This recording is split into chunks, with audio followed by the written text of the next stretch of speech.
Obrigada a todos pela presença.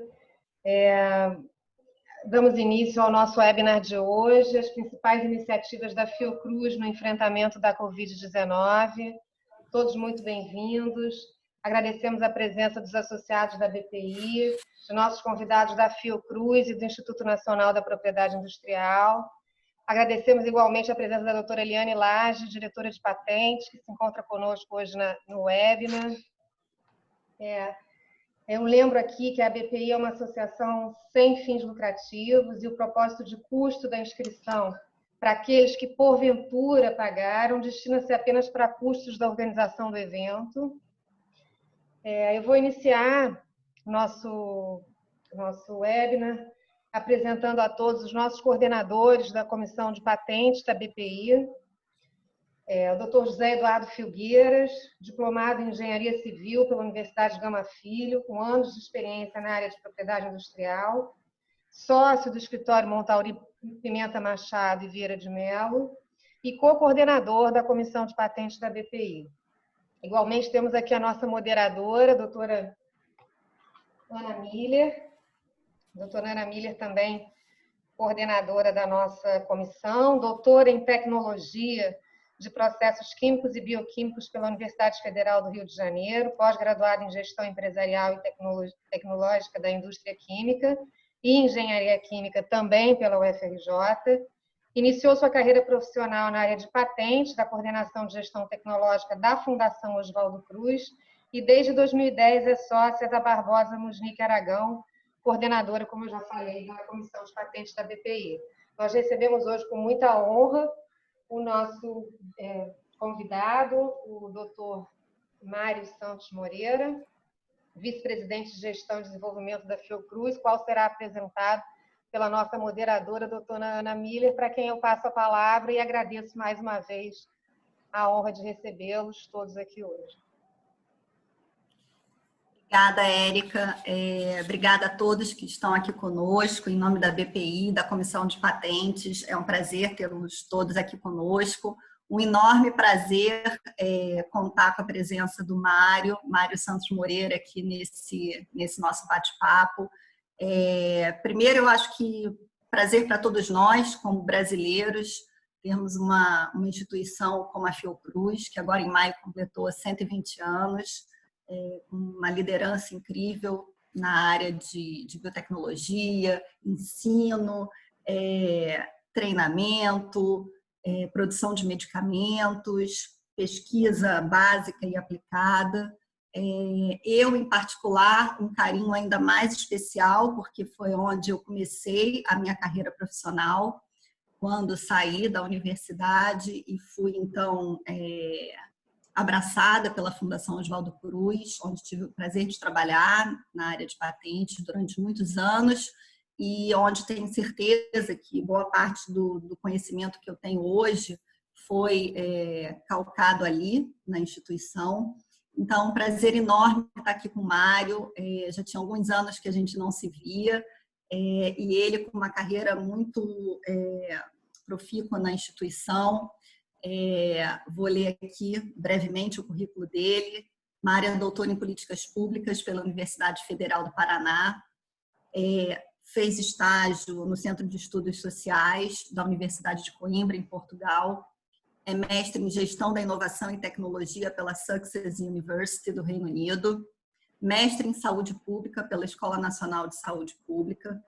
Especializado em Marketing pela COPEAD, UFRJ. E também em Gestão Pública pela Escola Brasileira de Administração Pública. É graduado em Administração de Empresas. Atuou em vários cargos gerenciais, ingressou na Fiocruz, então, em 1994, tendo ocupado cargos de gerência e direção do Instituto de Tecnologia e Imunobiológicos, Biomanguinhos. Atuou na direção do Instituto Carlos Chagas, como principal executivo também do Instituto de Biologia Molecular do Paraná. Atualmente, então, é vice-presidente de Gestão e Desenvolvimento Institucional, atuando com discussões principalmente na área de gestão pública, desenvolvimento tecnológico, inovação em produtos para a saúde, gestão tecnológica, inovação e transferência de tecnologia. Então, Mário, é um enorme prazer contar com você hoje aqui para poder contar um pouco para a gente sobre as principais iniciativas da Fiocruz.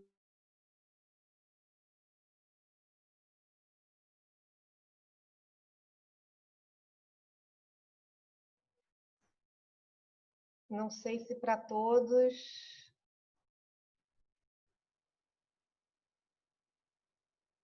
Certeza que você vai ter bastante novidade para contar para a gente, em termos desses esforços que vocês vêm fazendo, do legado que vocês vão deixar, né, com esse centro hospitalar que vocês terminaram de entregar agora recentemente, né, esse legado que vai ficar para o SUS também.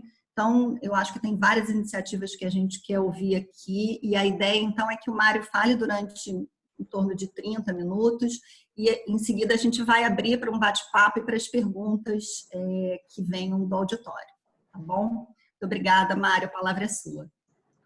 Muito obrigado, boa tarde a todos e todas.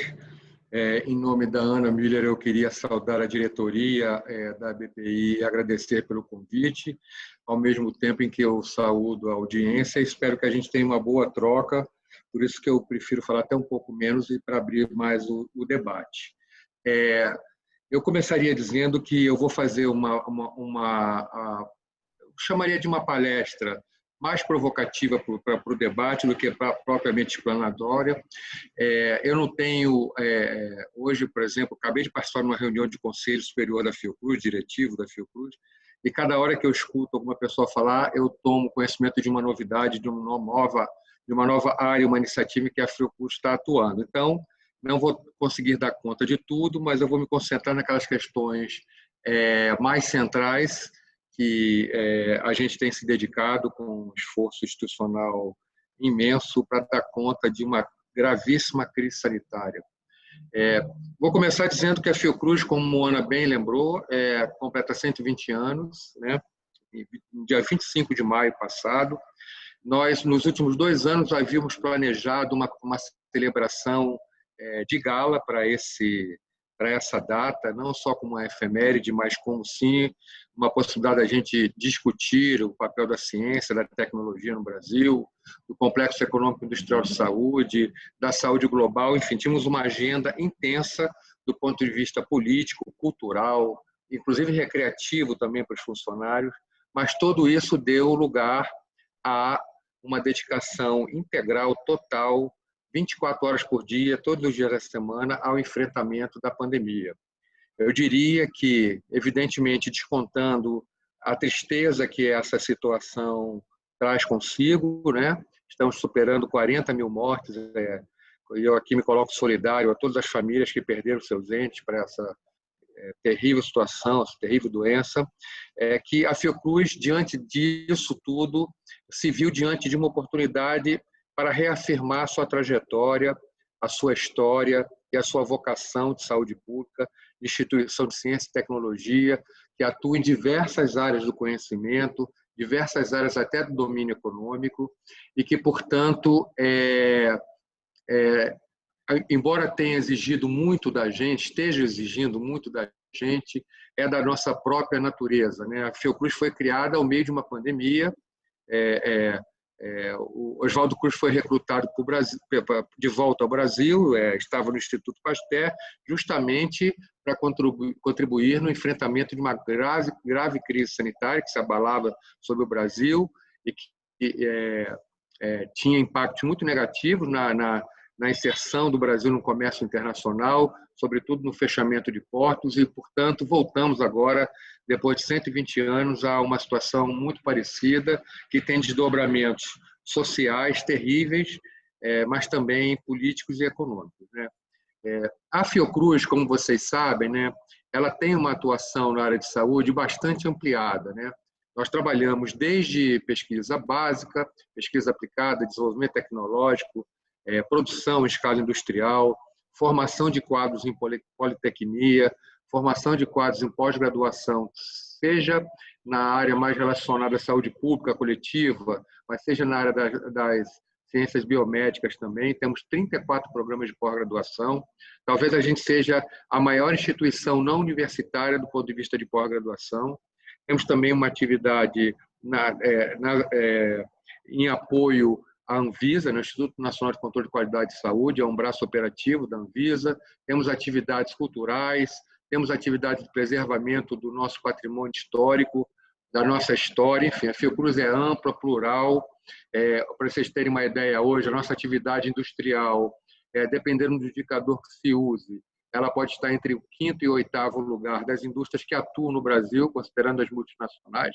Portanto, também tem uma pujança industrial e crescente que a diferencia dos demais institutos de ciência e tecnologia, como o nosso. Ela tem uma presença nacional importante. Hoje nós estamos presentes em 11 estados, para vocês terem uma ideia, em todas as regiões do país, tanto com unidades já consolidadas, que a gente chama os nossos institutos, como escritórios também, que são parte de uma transição de uma inserção inicial até a constituição de uma unidade local mesmo. E também temos uma plataforma em cooperação com a USP, em São Paulo, uma plataforma de pesquisa translacional, na verdade, medicina translacional, focada em desenvolvimento de novos produtos para a saúde. Isso nos dá credenciais para atuar nessa pandemia de forma diferenciada, e mais à frente vocês vão entender por que eu estou falando isso, né? Boa parte da convocação que nos é feita pelo Ministério da Saúde se dá também por esse espalhamento regional. Além disso, nós temos uma presença internacional importante. A Fiocruz tem um escritório em Moçambique, um escritório internacional, que é responsável pela nossa articulação com os países africanos. Também tem uma cooperação fortíssima com o governo de Moçambique, administrando em conjunto uma fábrica de medicamentos em Maputo. O projeto está chegando ao fim. Nós não só construímos a fábrica desde o projeto até a sua implantação startup, formamos as pessoas que lá trabalham, elaboramos os protocolos de produção, enfim, é um projeto que nos orgulha muito. E temos também uma presença forte de cooperação internacional por várias redes que a gente participa. Poderia citar a rede dos PALOPs, países de língua portuguesa, o DNDI, os BRICS, a rede Pasteur, enfim. E também temos uma ação comercial forte. A Fiocruz hoje exporta a vacina de febre amarela para cerca de 70, um pouco mais de 70 países no mundo, em articulação com os programas de aquisição de insumos, tanto da OMS quanto também da Unicef. Então, a gente tem eu diria, essa perspectiva regional, né? A sede da Fiocruz é no Rio de Janeiro, vocês sabem, né? Ali na Avenida Brasil, Campos de Manguinhos concentra a maior parte das unidades da Fiocruz, mais da metade dos nossos funcionários e colaboradores e estudantes também se localizam aqui no Rio de Janeiro. Esqueci de mencionar que nas nossas atividades também temos 2 institutos nacionais na área de assistência, né? O Instituto Nacional de Doenças Infecciosas, que fica no Campo de Manguinhos, e o Instituto Nacional de Saúde da Mulher, da Criança e do Adolescente, que fica ali entre o Flamengo e Botafogo. Também é uma atividade nossa de destaque e que se revelou muito útil no enfrentamento da pandemia. O que eu diria? Assim, vamos lá, começando a falar da pandemia e da Fiocruz e do nosso Sistema Único de Saúde, né? Essa pandemia desafiou todos os sistemas de saúde do mundo, sejam eles públicos ou privados, sejam sistemas universais ou não, ou seja, sistemas mistos.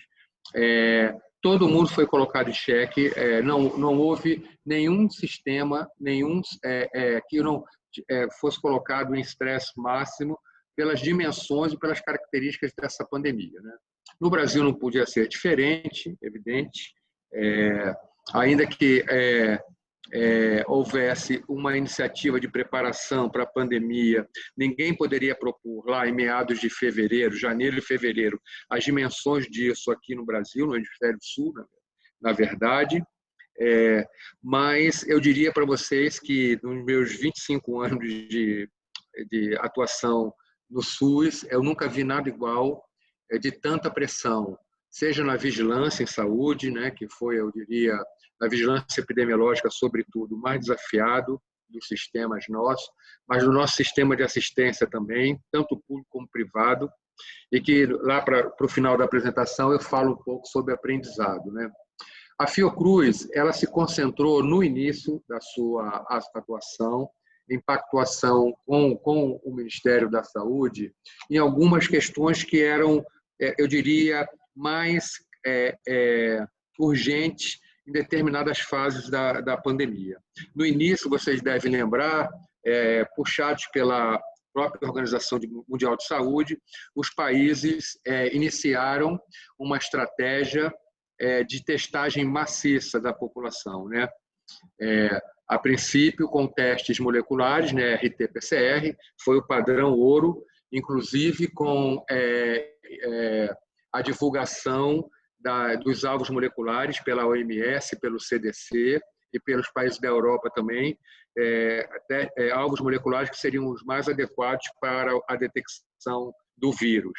A Fiocruz já entrou de cabeça nisso com duas atividades. A primeira delas, através do nosso laboratório de vírus respiratório, que é o laboratório de referência no Brasil, ao lado do Instituto Adolfo Lutz em São Paulo e do Instituto Evandro Chagas do Pará.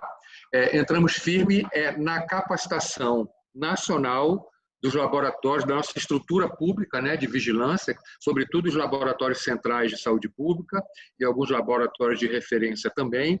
Cada estado tem um laboratório central de saúde, facilitou muito a nossa atuação, nessa atuação do Brasil, né, no monitoramento da doença. E também treinamos vários países aqui da região, da América Latina. O que propiciou que toda a região seguisse padrões semelhantes, não exatamente os mesmos, de monitoramento da doença. Naquele momento, eu estou falando de início de março, talvez, perdi um pouco a cronologia dos fatos, mas foi início de março, o Ministério da Saúde nos colocou uma demanda de cerca de 2.000 testes moleculares para que a Fiocruz pudesse produzir. Lembrando que a Fiocruz já é a maior produtora de testes moleculares no Brasil, por conta dos testes que ela fornece ao Ministério da Saúde para controle de qualidade do sangue, né? Nós temos um programa muito bem instalado em todo o território nacional, e todo o sangue doado na hemorragia brasileira é testado por várias tecnologias, e a tecnologia molecular empregada é a tecnologia da Fiocruz, que a gente chama de o teste NAT para HIV, HCV e HBV. Esse ano a gente introduziria malária também, mas adiamos um pouco esses planos por conta da pandemia.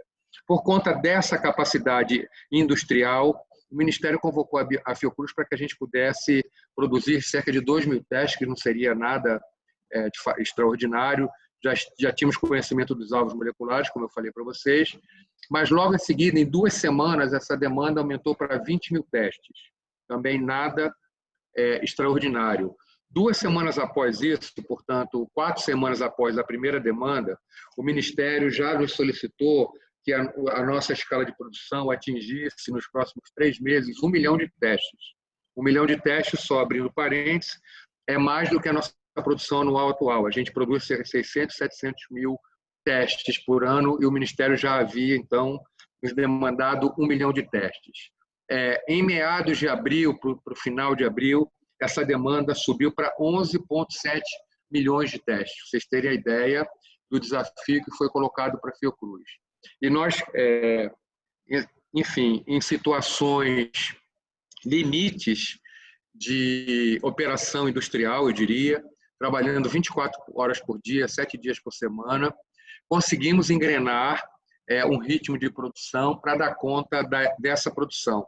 Para vocês terem uma ideia, nas últimas 2 semanas a gente já atingiu o patamar de 1 milhão de testes por semana, que é, de fato, notável. Isso foi feito tanto por Biomanguinhos, no Rio de Janeiro, que é o nosso instituto responsável pela produção de diagnósticos, de kit diagnóstico, como também um esforço notável do Instituto de Biologia Molecular do Paraná, que é um instituto privado lá em Curitiba, que é governado pela Fiocruz e pelo Instituto de Tecnologia do Paraná.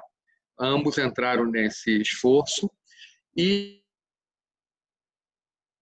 de testes. Para vocês terem uma ideia de como isso evoluiu, nós já entregamos, posição de hoje, cerca de 4.900.000 testes e o Brasil não testou 1 milhão de pessoas ainda. Então, a próxima fase, que a Fiocruz também se envolveu por conta da sua experiência, da sua trajetória, foi organizar centrais que pudessem ter alta capacidade de processamento de amostras, porque os nossos LACENs, esses laboratórios que estão localizados nos 27 estados, não estavam preparados para lidar com uma demanda dessa magnitude. Para vocês terem uma ideia, como ponto de partida, os laboratórios centrais tinham capacidade de processamento diário, todos juntos, cerca de 4.000, 5.000 amostras por dia, bem aquém da necessidade do Ministério da Saúde, né, do sistema como um todo. Então, nós organizamos rapidamente uma plataforma de testagem no Paraná, lá no Instituto de Biologia Molecular do Paraná, que só ela já está com capacidade instalada para testar 5.000 testes por dia. Instalamos outra no Rio de Janeiro, capaz de testar 2.000 testes por dia. Estamos instalando uma em São Paulo, em coordenação com o Laboratório DASA, Laboratório das Américas, um grande laboratório de análises clínicas, e lá instalamos equipamentos para testar também 5.000 testes por dia, e o DASA vai complementar com outros equipamentos para chegar até 20.000 testes dia. Ao mesmo tempo, aí já com financiamento também do setor privado, é um capítulo que eu vou falar um pouco mais à frente, a Fiocruz está organizando no Ceará e no Rio de Janeiro 2 unidades de apoio à testagem também, cada uma delas com cerca de 15.000 testes dia de capacidade de processamento de amostras. Isso eleva muito a capacidade do país de processar, de desengarrafar esse fluxo, né, de testagem. Fortalecemos também as próprias unidades da Fiocruz, que estão localizadas em Minas Gerais, Pernambuco, na Bahia e também em Manaus e também em Porto Velho e Roraima. Todas elas receberam equipamentos que pudessem também ampliar a capacidade de testagem. Com isso, a gente tirou um nó desse fluxo, desse circuito, desse sistema, que era a capacidade de testagem. Logo na sequência, nos deparamos com outro nó, que é o nó da logística das amostras. Uma dificuldade muito grande, eu não sei se vocês sabem como é que se coleta as amostras para os testes moleculares, mas são amostras de nasofaringe, coletadas com suave, e tem que ser colocadas num tubo específico, com um meio específico de preservação daquela amostra, e o Brasil não está conseguindo coletar essas amostras.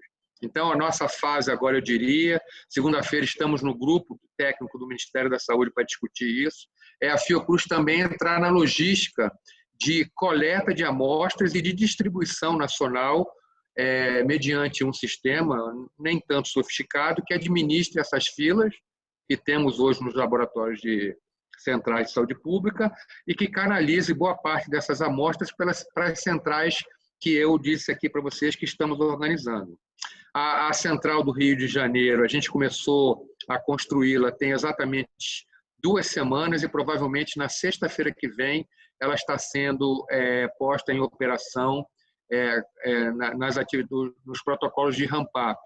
E a do Ceará daqui a mais 2 semanas, ela está 1 semana atrás.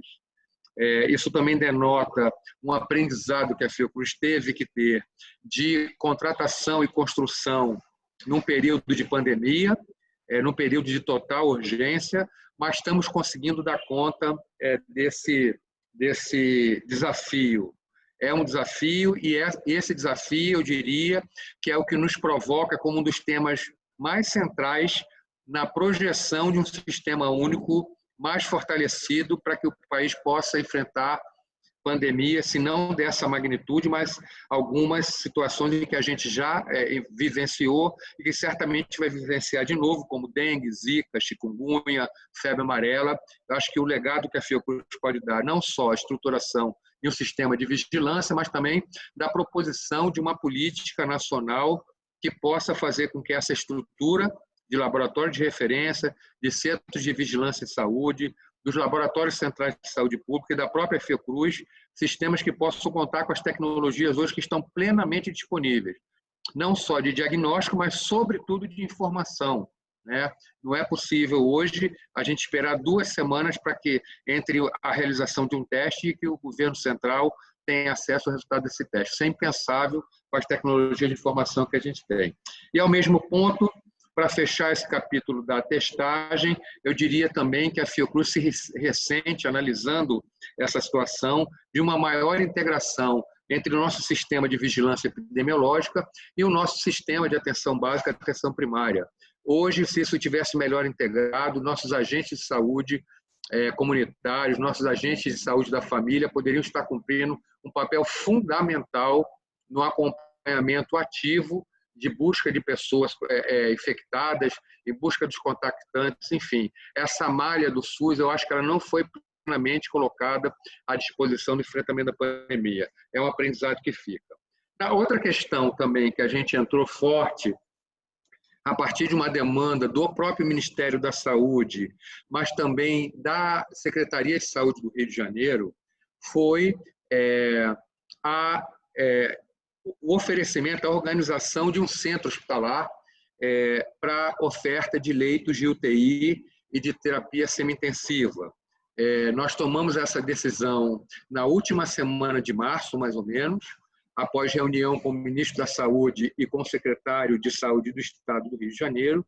E vocês estão vendo aí noticiado no jornal, em cerca de 50 dias a gente conseguiu construir um hospital que não é hospital de campanha, é um hospital permanente.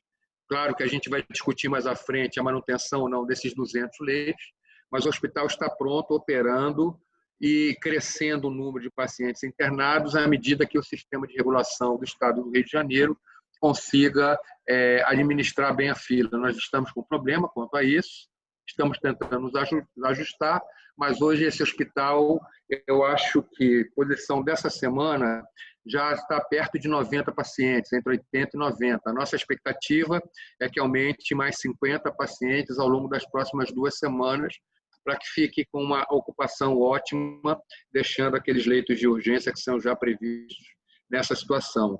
Isso requereu da Fiocruz um esforço que vocês não têm ideia, hercúleo, de não só botar o hospital em pé, mas botar o hospital em pé com todo o sistema de informação pronto, funcionando.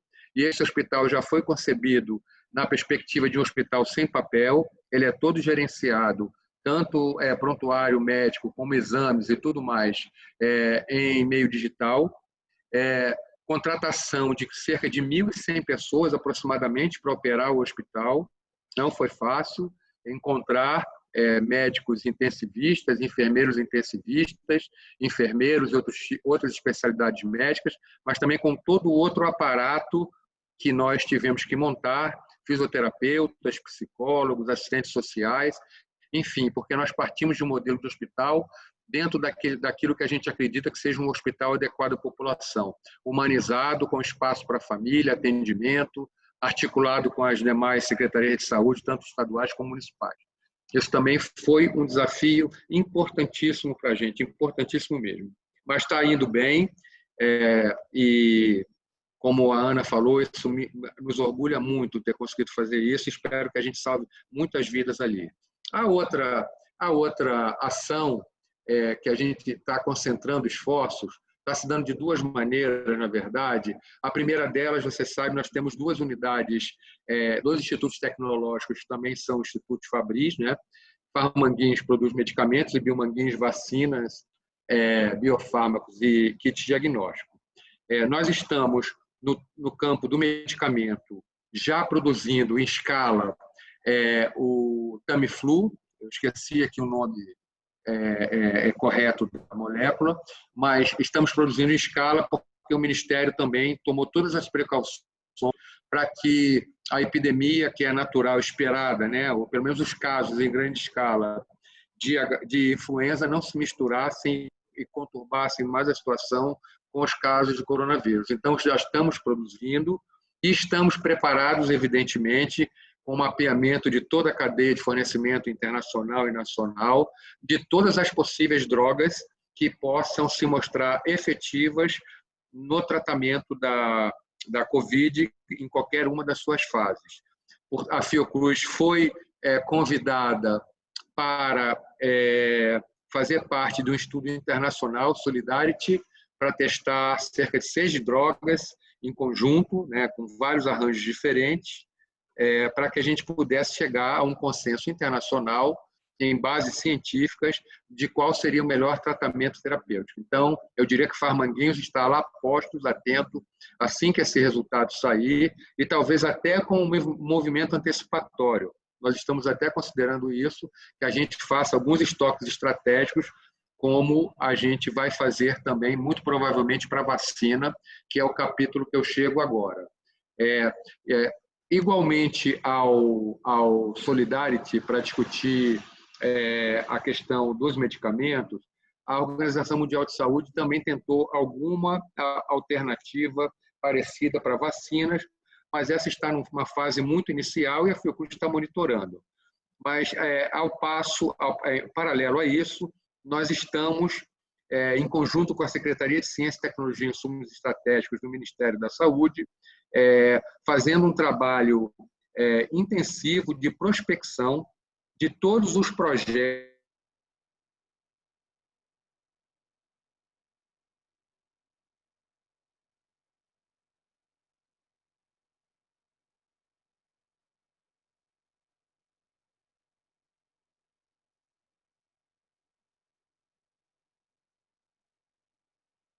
internacionais em rede, individuais, de universidades, de empresas de biotecnologia, de grandes farmacêuticas produtoras de vacina, todo mundo buscando uma vacina adequada ao Covid, que imunize pelo menos por algum tempo. Para vocês terem uma ideia, os números que eu recebi hoje do Krieger, nós estamos com 48 pesquisas promissoras para novas drogas no mundo, 76 pesquisas no campo dos biofármacos e 188 projetos de vacina.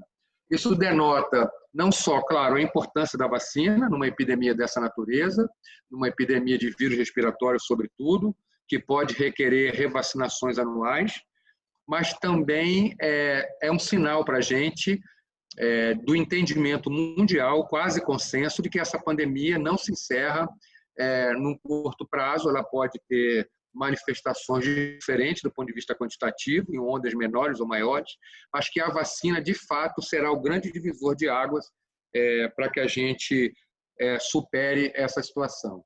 Então, nós montamos uma matriz de análise com o Ministério da Saúde, claro, que leve em conta as plataformas tecnológicas que a Fiocruz já dispõe, tecnológicas /industriais para a produção de vacinas, também para aquelas plataformas que mais interessam a Fiocruz na perspectiva de futuro, né?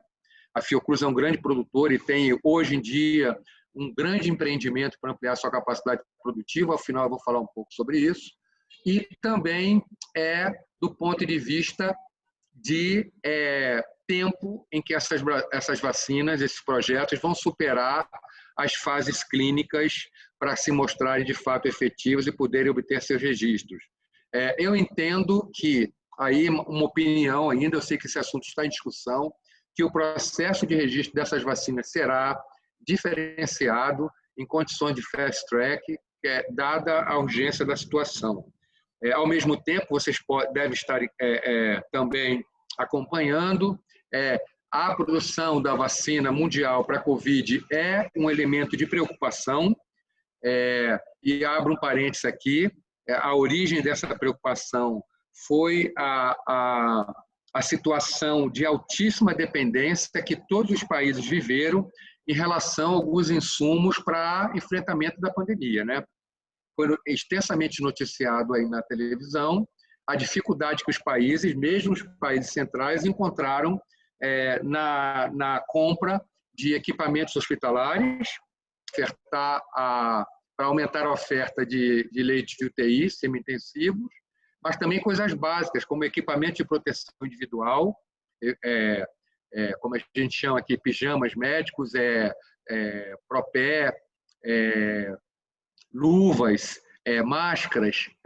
Esses produtos literalmente sumiram do mercado, mas eu diria também monitores hospitalares, e o que ficou mais famoso, mas é só como símbolo, né? É simbólico, que foram os ventiladores, os respiradores mecânicos, O Brasil, assim como a maioria dos países, se revelou totalmente dependente de mercados internacionais, sobretudo da China, para poder adquirir esses produtos. E digo mesmo, a Fiocruz, que não teve tanto problema para acessar esse mercado, fazendo contato direto e em processos simplificados de compra, se deparou com situações sui generis. Eu vou citar uma delas. Nós compramos, como o nosso hospital era de aproximadamente 200 leitos, antes da gente colocar o primeiro alicerce do hospital, nós fomos em busca de respiradores. E fizemos uma compra de 200 respiradores.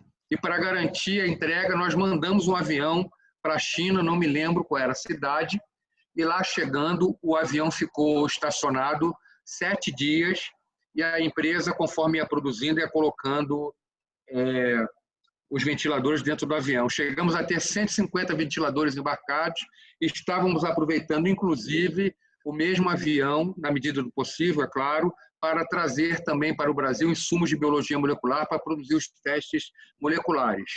Fomos surpreendidos com a informação de que a empresa não manteria o contrato conosco, porque ela teria vendido os produtos, evidentemente não revelou, mas por preços provavelmente muito elevados, muito maiores, superiores ao que o Brasil estava pagando. Esse avião foi fretado pelo governo chinês, já que estava já embarcado, e levou esses equipamentos todos para a Europa. E na Europa, antes de desembarcar, o governo americano comprou todos esses ventiladores e fez a mesma coisa que os europeus fizeram conosco e levou os ventiladores para os Estados Unidos. Eu quero dizer que, quando surgiu essa discussão da vacina, essa preocupação veio à tona. Evidentemente que o mundo não está preparado para produzir, em um curto espaço de tempo, 6 bilhões de doses de vacina para produzir, para vacinar toda a população mundial. Portanto, é de se esperar que haja uma fila para isso, né? E muito próximo do que aconteceu com os insumos tanto para a produção de testes para hospitais, vai também prevalecer, privilegiar os países de maior poder aquisitivo, os países mais ricos, não tenho dúvida nenhuma disso. Isso suscitou, de novo, uma discussão que é antiga.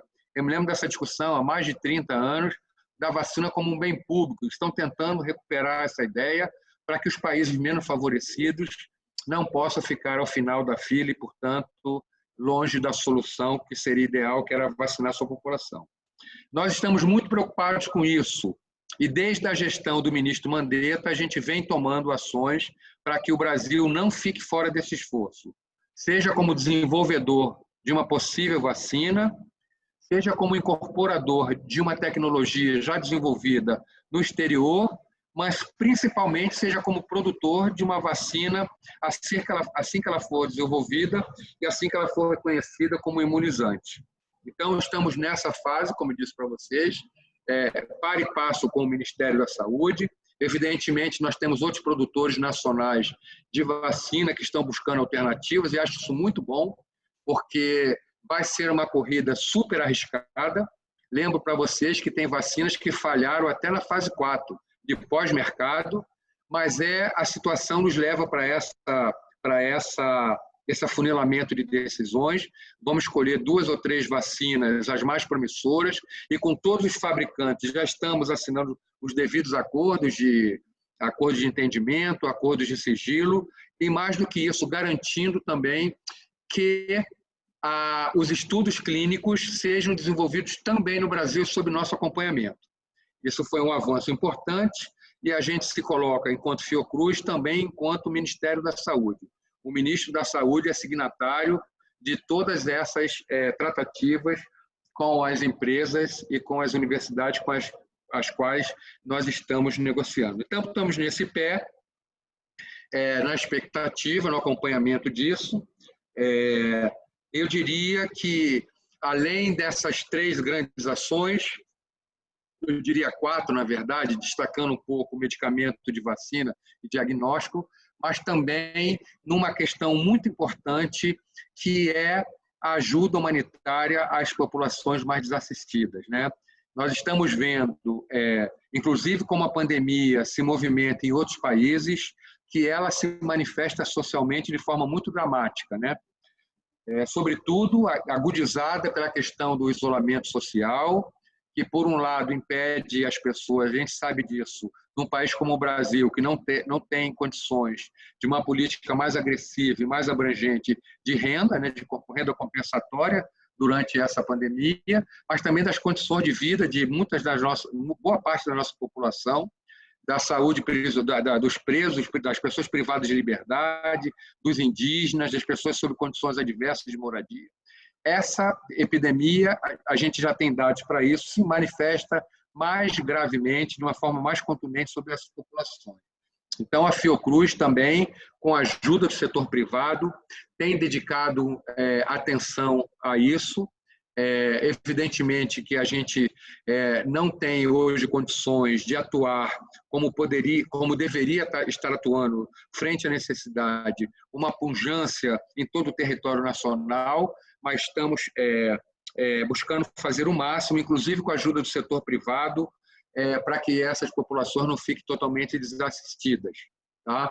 Esse é um ponto que nos preocupa muito, e antes de eu me conectar aqui para essa palestra, para esse seminário, eu estava justo em reunião do Conselho Deliberativo da Fiocruz, onde esse ponto foi chamado como um ponto importantíssimo para o qual a Fiocruz precisa dar atenção e angariar também parcerias no setor privado. Eu faria aqui um ponto. Primeiro, eu vou concluir só a questão das vacinas, que eu acho que vale a pena, né? Como informação, né? A Fiocruz hoje tem um empreendimento chamado Complexo Industrial de Biotecnologia em Saúde. Ele se refere, na verdade, à ampliação da nossa capacidade de produção de vacinas. Ele fica localizado no Rio de Janeiro, numa localidade chamada Santa Cruz, no polo industrial lá em Santa Cruz. Ele já está com mais ou menos 2 anos e meio de construção.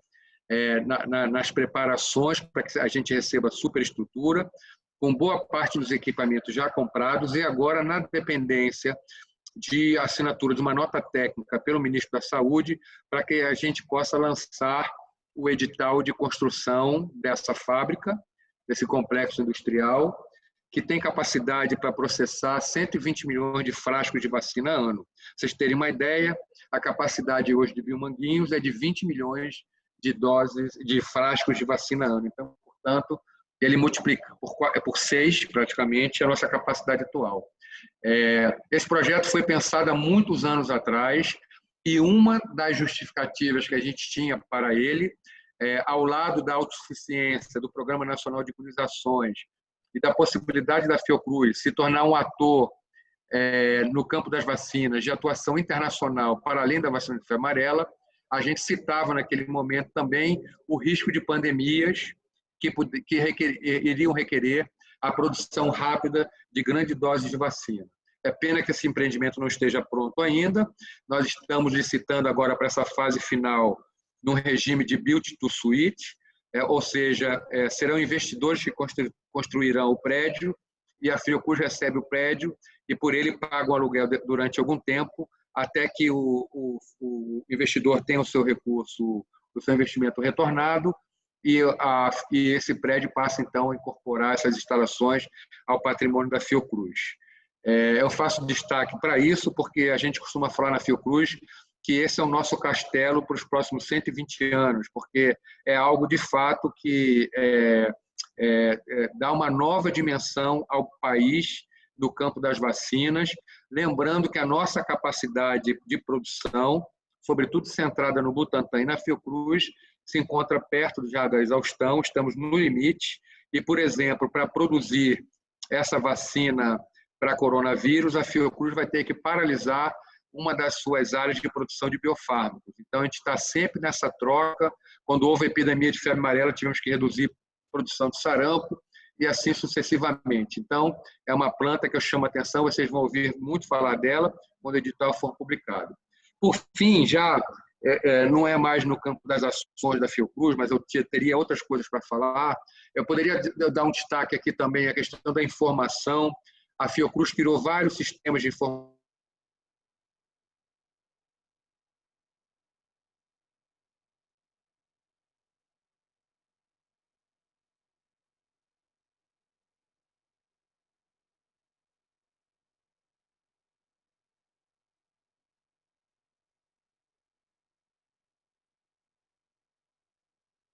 gente apostou muito nisso também. Mas, por fim, eu queria dizer uma coisa que merece destaque, que para mim foi uma surpresa muito grande, foi a participação do setor privado nas estratégias de combate à pandemia. Vou falar a partir da Fiocruz, mas eu sei que esse movimento supera em muito os recursos que a Fiocruz recebeu. Eu dou um destaque para o Todos pela Saúde, lá em São Paulo, capitaneado pelo Grupo Itaú, que destinou inicialmente R$ 1 bilhão no auxílio ao Ministério da Saúde e outras entidades.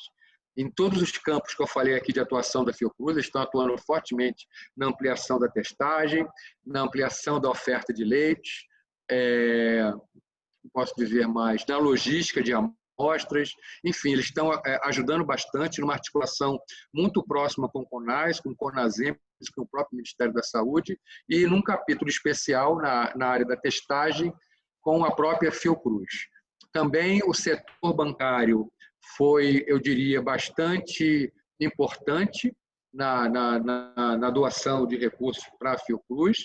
O setor elétrico também, um conglomerado de empresas de geração de energia nos doou uma soma considerável de recursos, assim como a Justiça também do Brasil. Merece um destaque aqui. Ministério Público Federal, Ministério Público do Rio de Janeiro, Ministério Público do Trabalho, também doaram somas, doaram não, né? Destinaram à Fiocruz recursos oriundos de depósitos judiciais e também de recursos oriundos de acordos de leniência. E para vocês terem uma ideia, hoje já arrecadados, a Fiocruz já tem em caixa cerca de R$ 136 milhões, com mais de 120 a 130 milhões, além desses já negociados, para entrar em caixa nas próximas 2 semanas. Vocês terem uma ideia disso.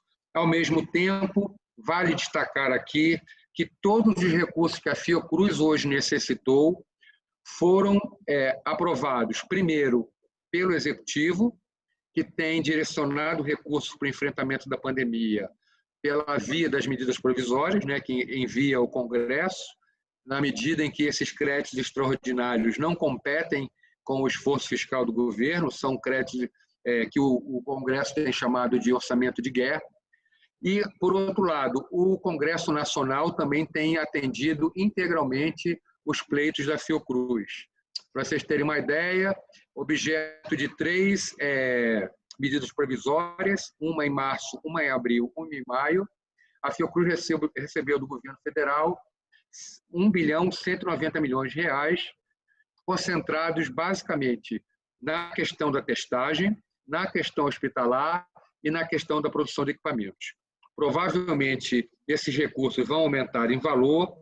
A gente já está discutindo com o Ministério da Saúde os termos desse nosso próximo pedido de recursos, que vai ser direcionado basicamente para os testes clínicos com a vacina e para o escalonamento da sua produção. Portanto, eu acho que merece destaque isso, o papel do setor privado, mas também do setor público no financiamento de tudo que a Fiocruz tem precisado para cumprir a sua missão no enfrentamento dessa terrível situação sanitária. Eu fico por aqui, eu não sei se eu fiquei no tempo, mas agora eu gostaria, então, de conversar um pouco mais com vocês. Ótimo, Mário. Muito obrigada. A gente vai abrir aqui para as perguntas, mas eu gostaria, assim, de fazer, acho que, né, um breve resumo de tudo que você falou. Eu acho que se a gente pode deixar aqui como, né, elemento-chave de tudo isso, né, de aprendizado que a gente vai tirando, a importância da cooperação. Eu acho que, né, é inegável a cooperação internacional e a cooperação local também. Eu acho que se mostra um carro-chefe, né, a importância do investimento contínuo em inovação. E acho que você, com esses exemplos que trouxe aqui para a gente, mostra, de fato, né, a importância. Eu acho que agora, no pós-pandemia, que esse cenário geopolítico vai nos trazer, já nos trouxe, na verdade, porque é inegável que os países precisam efetivamente estar com o seu sistema de inovação funcionando a pleno vapor. A cooperação entre institutos de pesquisa, universidade, iniciativa privada, entes governamentais, é fundamental para que esses avanços aconteçam. E é incrível que realmente os resultados que a gente consegue alcançar quando estamos movidos por um objetivo comum. E assim, fiquei bem impressionada quando você falou dos números que o Krieger passou para você hoje mais cedo, de 188 projetos de vacina. Eu tinha entrado mais cedo para dar uma olhada e tinha visto 135.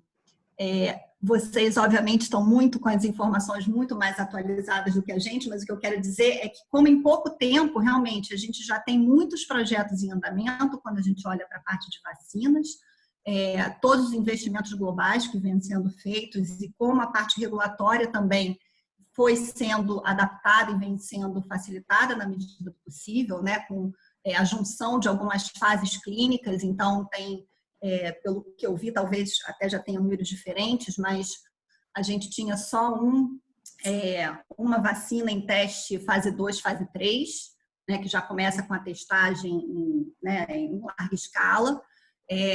Em torno de 14, 15 projetos estavam ali ainda em fase 1, fase 2, e o grande restante ainda em testes pré-clínicos. E esse que estaria em fase mais avançada, que a princípio seria esse aí com a Universidade de Oxford, e que o Brasil está participando, né, com os testes clínicos, que é uma grande iniciativa, uma grande vitória para nós, uma perspectiva aí recente, nos próximos meses, de, dando tudo certo, essa vacina pronta para ir para o mercado. Mas aí, quando a gente pensa nisso, e falando um pouco das vacinas, eu fico pensando que nível de eficácia, não sei se vocês já tiveram essas discussões internamente na Fiocruz, mas o que eu andei lendo, tem uma preocupação também com o nível mínimo de eficácia que seria razoável para essa vacina, de fato, ter esse poder imunizante. Então, eu já li algumas matérias falando que abaixo, se a gente estivesse ali na fase de 70%, para a situação atual que a gente está, 70% seria um bom número. Abaixo de 60%, talvez a gente já estaria falando de um poder de imunização que não seria mais eficiente, eficaz. Então, eu pergunto, será que vocês já têm uma perspectiva em relação a isso, desse nível mínimo, de eficácia que a gente pode falar para essas vacinas que estão vindo por aí? Se tem algum tipo de tecnologia, não sei se você tem condição de falar sobre isso um pouco, mas de qual tecnologia que eventualmente pode se mostrar mais viável aí para o que vem chegando para a gente? Vamos lá, então.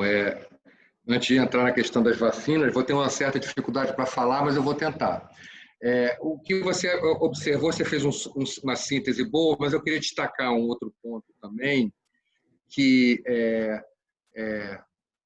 ainda bem que a gente tem o nosso Sistema Único de Saúde, sabe? Eu diria para você que isso seria um desastre muito maior se nós não contássemos com essa estrutura, com esse patrimônio nacional que nem sempre é valorizado adequadamente. Mas eu fico imaginando o que seria da nossa população, sobretudo a mais desassistida, em uma condição, uma pandemia dessa natureza. Você vê que tem países ricos que não dispõem de sistemas universais, que estão passando o dobrado e que suas populações mais desassistidas são, de fato, o grupo de risco que está indo a óbito, enfim, eu nem preciso nem citar qual é o país. Então, esse é um ponto que eu acho que a gente tem que o tempo todo reforçar isso. Evidentemente que ele precisa de um reforço muito grande, como você falou, o sistema de inovação tem que olhar com mais, eu diria, com mais inteligência até.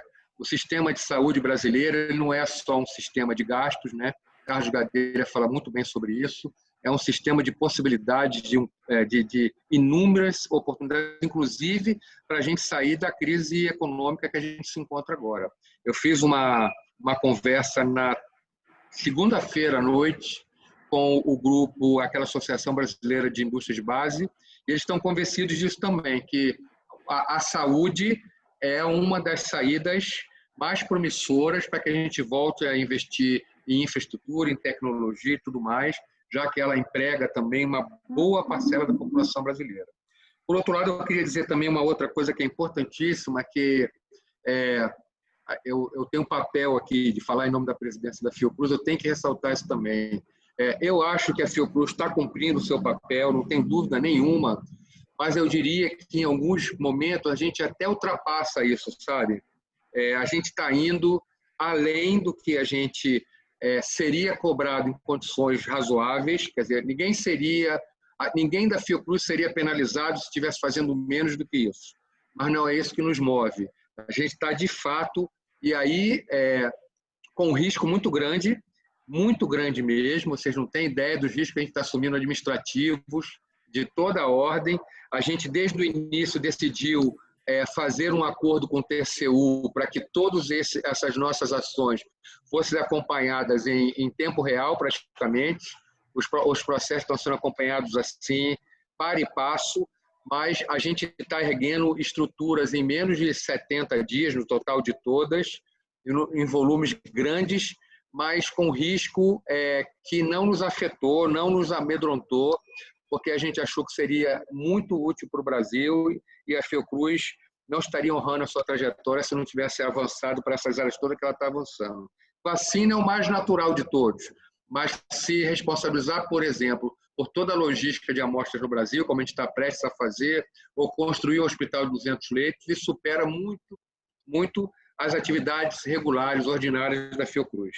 Por fim, vacina. Então, na matriz que a gente montou para fazer uma análise das vacinas que seriam mais promissoras também à nossa estratégia, eu vou dar um exemplo para você, tá? Das vacinas que são mais promissoras, a gente, antes da pandemia, do ponto de vista de rota tecnológica, a gente já estava conversando seriamente com 2 empresas, motivos óbvios eu não vou poder revelar, e com uma terceira a gente estava iniciando o namoro. E essas empresas, não é por acaso, são também as detentoras dos projetos, condutoras dos projetos, que estão no grupo dos mais, eu diria, promissores, tá bom?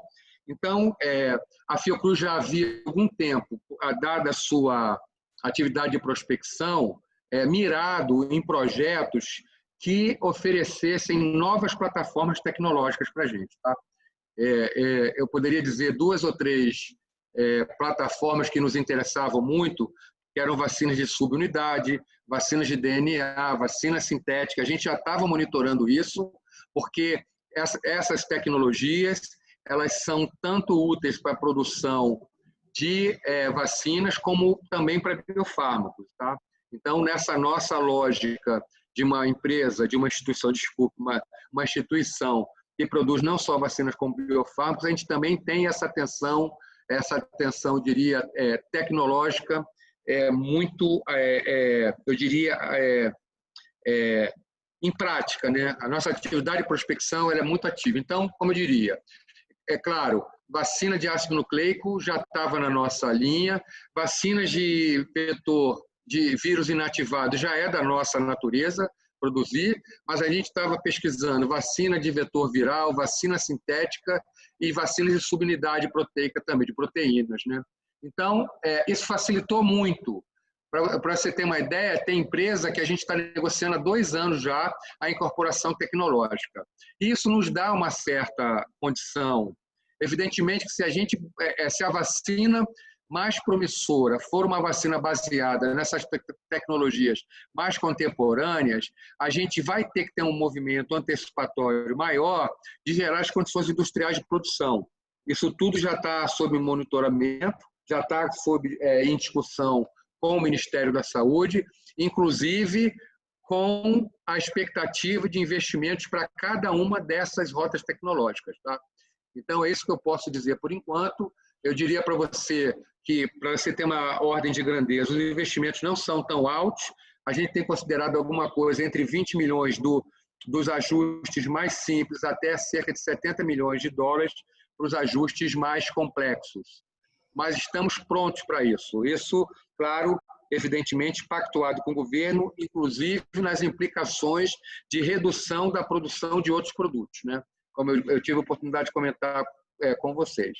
Ao mesmo tempo, nós temos considerado também, e isso é uma reunião que a gente precisa organizar para que não vire uma competição ao invés de uma colaboração, ainda que eu acredite num termo que se usa muito, tem um termo para a teoria de inovação que se chama co-opetition, que cooperação convive muito bem com competição. Mas eu acho que a Fiocruz também tem o papel de tentar ordenar a nossa capacidade produtiva, seja qual for a vacina vencedora, seja qual for o laboratório que chegar à frente, entendeu?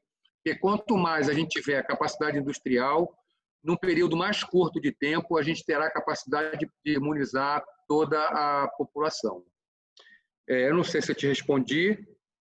Eu diria também que a gente já tem experiências brasileiras aqui já de parceria público e privado, não é segredo, a gente cooperou muito com a Libes para poder produzir a vacina de febre amarela, então a Libes também se mostrou capaz de entrar nesse esforço de produção nacional, como outras empresas privadas também, a gente sabe, conhece pelas nossas parcerias, que elas teriam também condição de entrar nesse esforço nacional de produção. Tá ótimo, Mário, não super respondeu, e eu acho que eu queria só fazer um comentário, realmente, como você falou, sobre o SUS.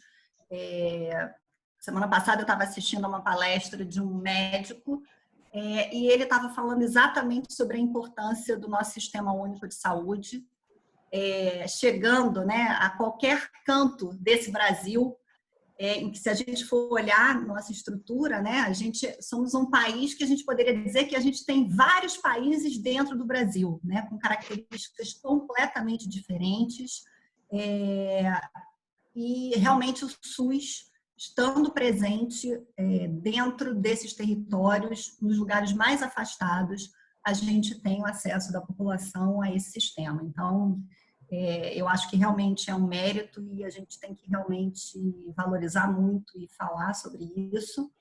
E um ponto que você colocou sobre a importância do sistema de saúde, né, do Complexo Industrial de Saúde, como gerador de riquezas, como movimentador da economia, né? Fazer essa roda girar, então, realmente com oportunidades aí de infraestrutura, geração de novos postos de trabalho, que vai ser um grande desafio que a gente vai enfrentar aí no pós-pandemia também. Então, a gente tendo a oportunidade de unir esses dois elos, realmente eu acho que é uma tarefa fundamental e eu acho que é um ponto relevante também aqui para a gente, enfim, em termos de sociedade, para que a gente discuta, para que a gente leve para as nossas rodas de discussão e que para a gente possa levar adiante, para quem tem a oportunidade de se envolver, e como você falou aí da importância do financiamento privado também, como as empresas privadas também se mobilizaram para cooperar, para ajudar.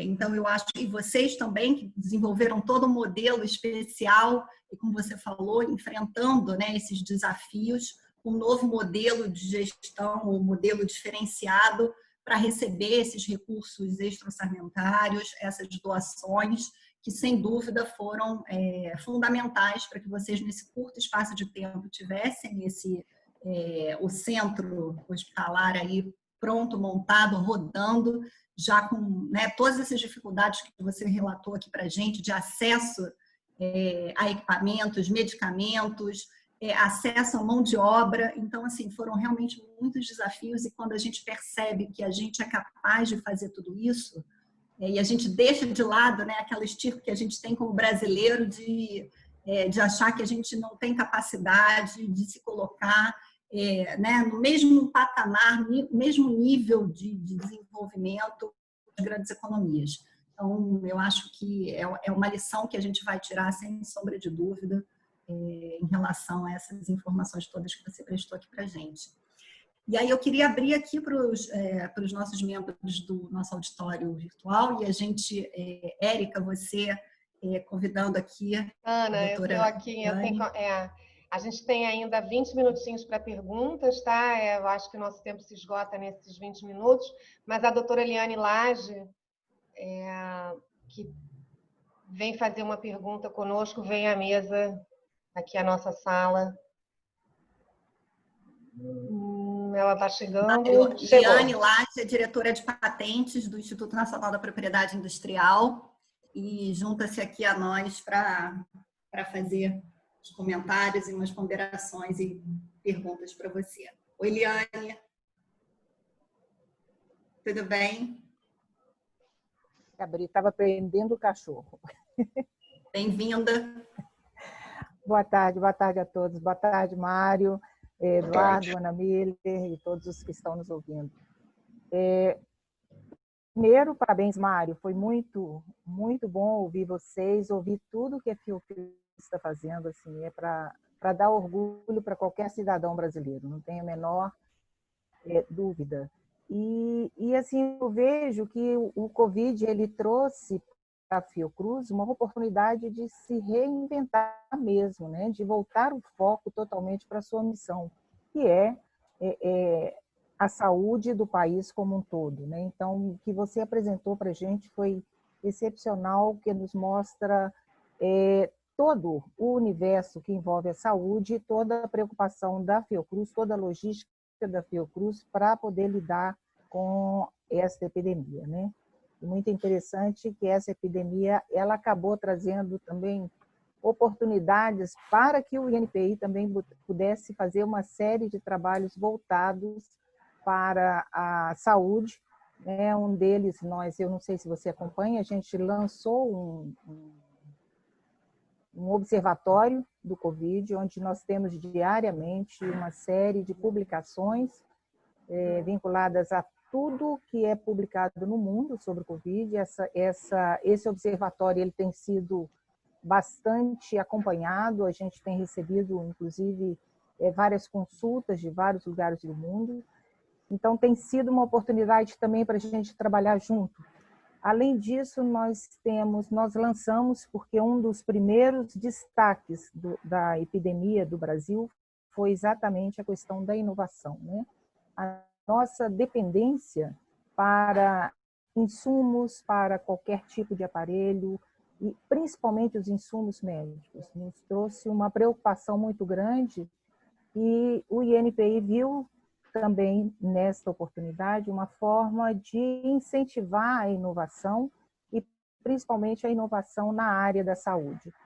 E por isso a gente lançou o Prioritário da Saúde com esse objetivo, né? O Prioritário do Covid, porque nós já tínhamos um Prioritário da Saúde, que permite que o Ministério da Saúde solicite ao INPI da forma mais simples, simplesmente por um ofício, a priorização de vários medicamentos de interesse da saúde, do SUS. E, então, a gente conseguiu, abrimos duas linhas de trabalho. Uma linha que seria a linha do prioritário para qualquer produto relacionado ao Covid, e a segunda linha que seria o observatório, né? E, além disso, já tinha a possibilidade do Ministério da Saúde solicitar uma série de prioritários vinculados à saúde, ao SUS como um todo. E, especificamente, com relação a esse coronavírus, o Ministério da Saúde fez solicitações de priorização de exame para mais de 40 pedidos, eu não tenho aqui o número especificamente, mas uma série de pedidos de potenciais moléculas que serão utilizadas, poderão ser utilizadas com bastante eficiência para o tratamento da doença, da epidemia. E entre eles a gente tem, por exemplo, Remdesivir, temos também medicamentos moleculares, ou seja, estamos trabalhando intensamente também para poder examinar muito rapidamente esses pedidos com eficiência. A Anvisa tem entrado também com bastante velocidade para nos mandar tanto os seus subsídios quanto as suas anuências, e a gente está avançando bastante. Eu acredito que muito em breve teremos esses resultados já, pelo menos o primeiro exame já público. E aí vem a minha pergunta para você. Como a Fiocruz está se preparando para lidar com a questão da propriedade industrial para esses medicamentos, caso venham a ser concedidos, e também para a questão de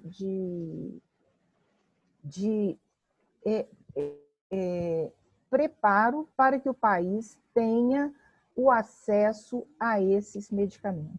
Eu acredito que, como a Fiocruz ela está sendo o centro logístico de toda essa etapa da saúde, do Ministério da Saúde, para o tratamento da epidemia, eu acredito que esta também é uma área de extrema importância para que a Fiocruz inicie a sua preocupação, como vai lidar com a propriedade industrial desses potenciais medicamentos, potenciais produtos, e também para a questão da capacidade de produção, porque alguns são medicamentos muito novos e certamente ainda não temos a capacidade tecnológica para sua produção. Então, é preciso que haja algum tipo de acordo, algum tipo de aproximação com os possíveis titulares, embora ainda não saibamos o resultado das análises, mas é importante que a gente já tenha esse caminho já trilhado.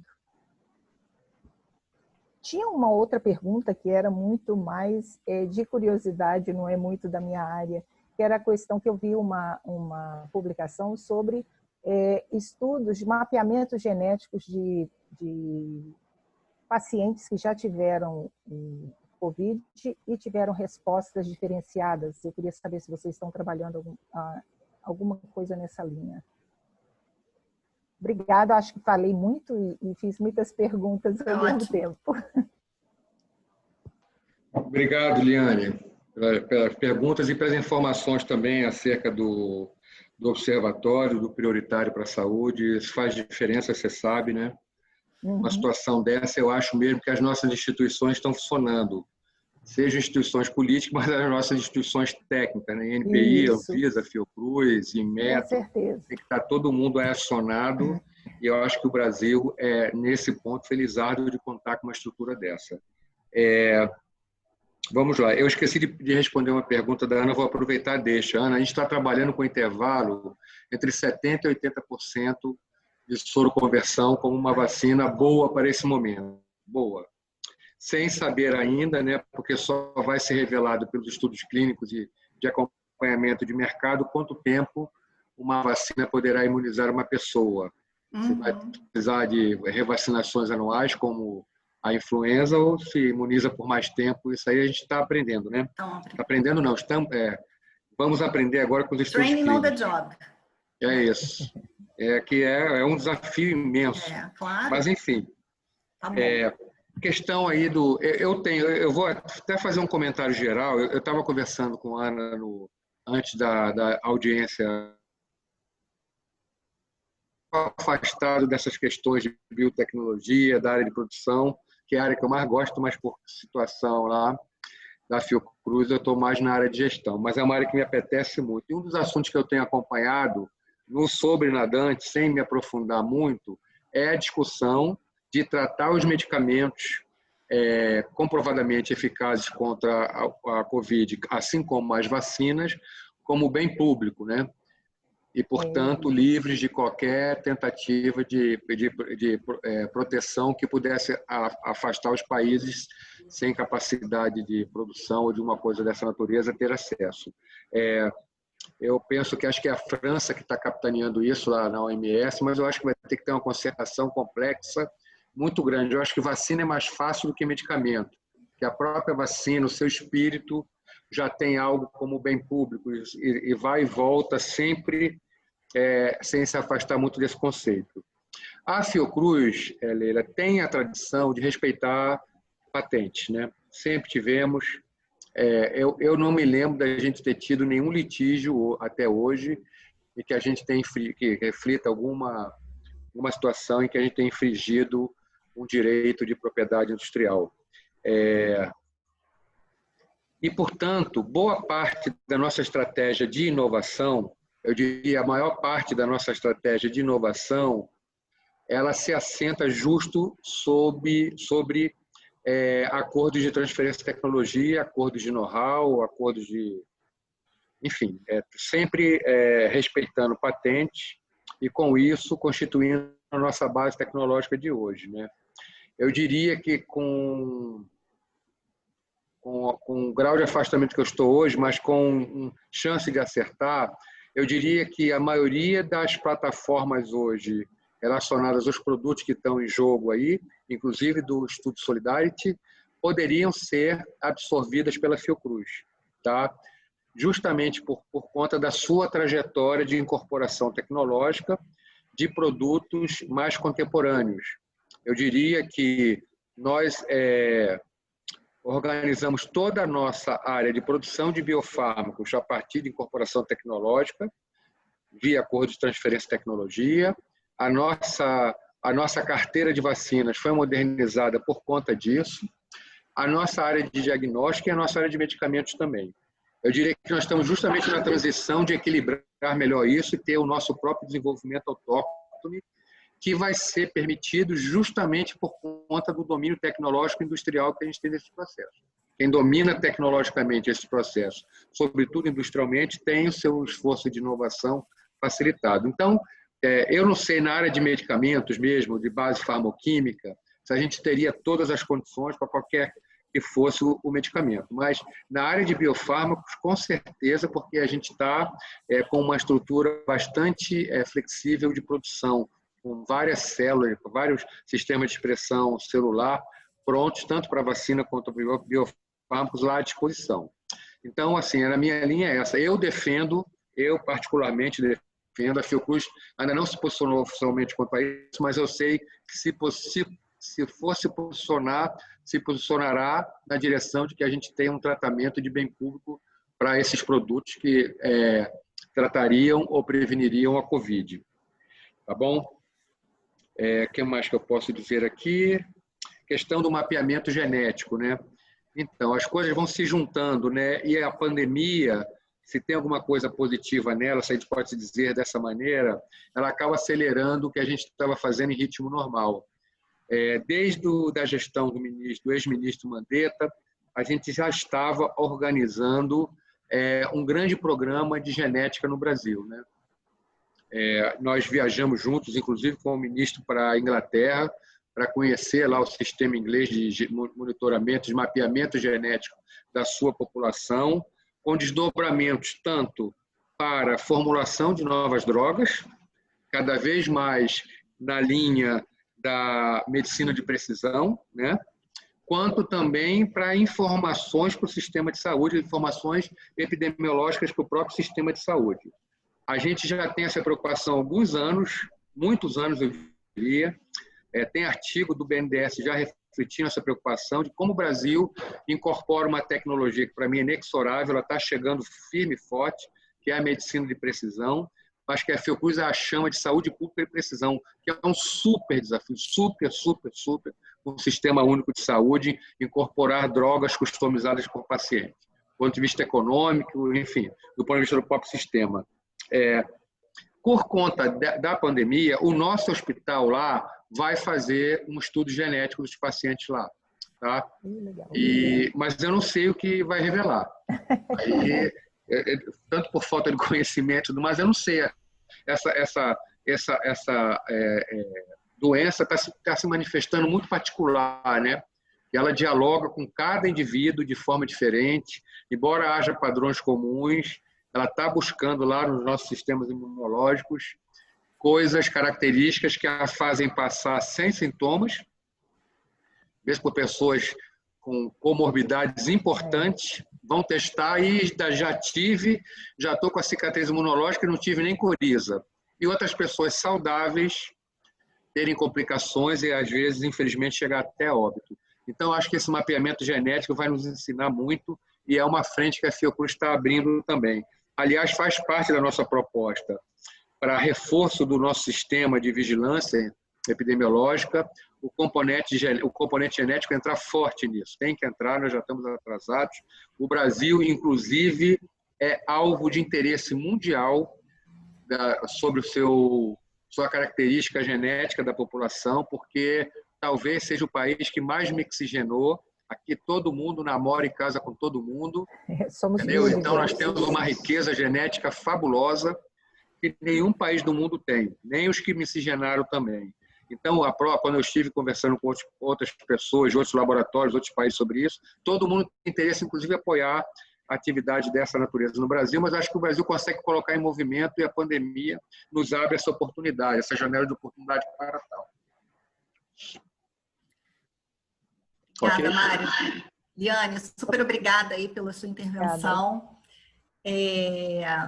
Eu queria só fazer um comentário também. A BPI vai lançar no seu congresso um prêmio que está em desenvolvimento para o pesquisador nacional do ano, com pesquisa na área de enfrentamento à Covid. O projeto está em desenvolvimento, obviamente vai ser montada uma banca jogadora, o projeto e a escolha vai ocorrer online.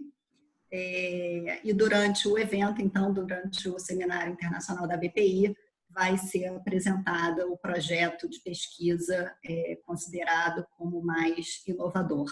Então, também mais uma iniciativa aí em relação à questão da Covid. E só um comentário bem rápido, mas que obviamente não é o objetivo aqui central da discussão, mas falando da questão do bem público, sempre vem à tona a discussão sobre o licenciamento compulsório de patentes, que é um tema que está previsto na nossa legislação, na legislação de propriedade industrial, não só na brasileira, como nos principais tratados internacionais e nas legislações locais de todos os seus Estados-membros desses principais tratados. A situação de emergência nacional, interesse público, já é ali abordada.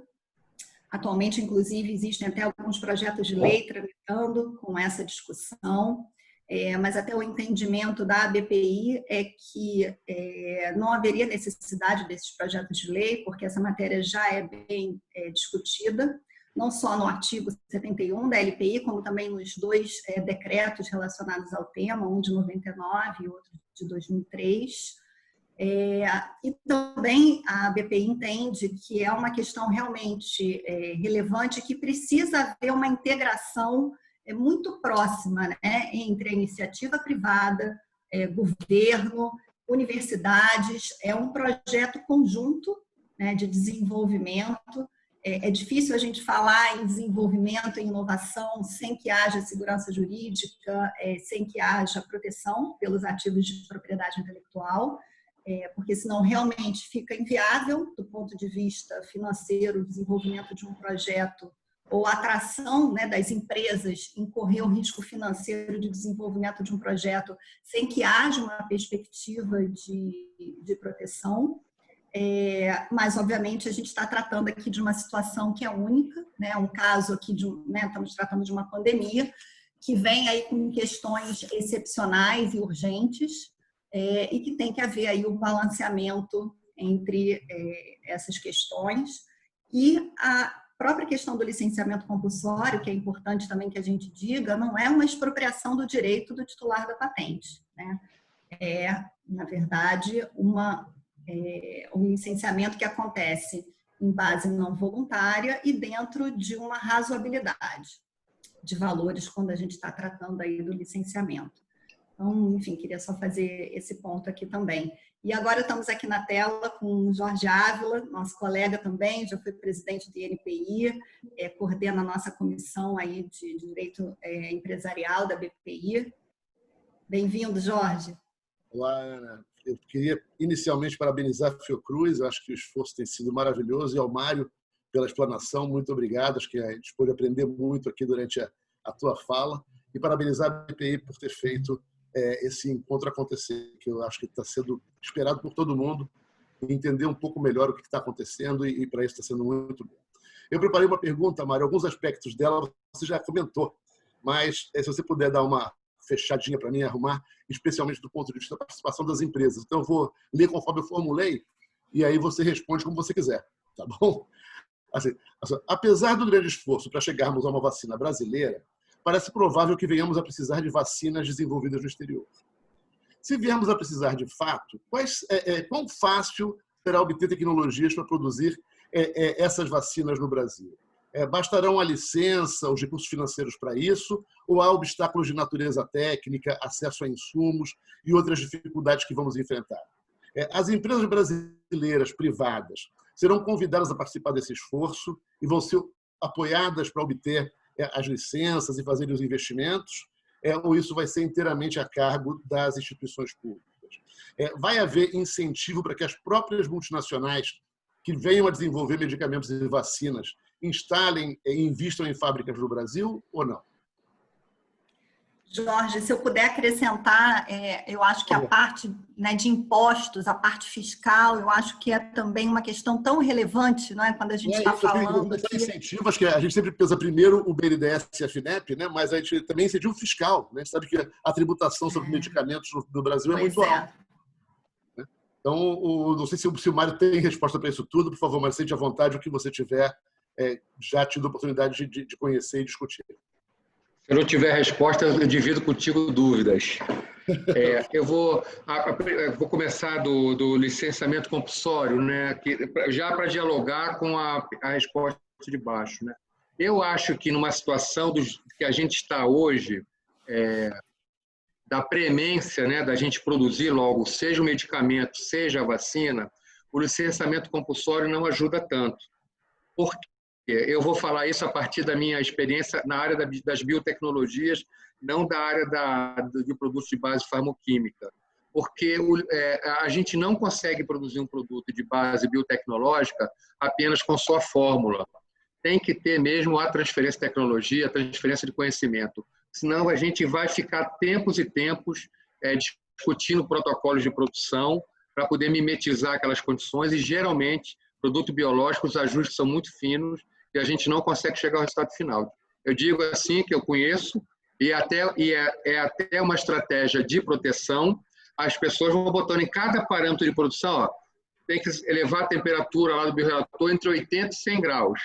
Cara, se a gente não souber exatamente qual a gente vai ter que estabelecer parâmetros de 81, 82, 83, multiplica isso por vários parâmetros de produção, várias variáveis, você não consegue. Então, no campo das vacinas e dos biofármacos, é muito difícil que complete. Na área dos farmacêuticos, talvez seja mais fácil.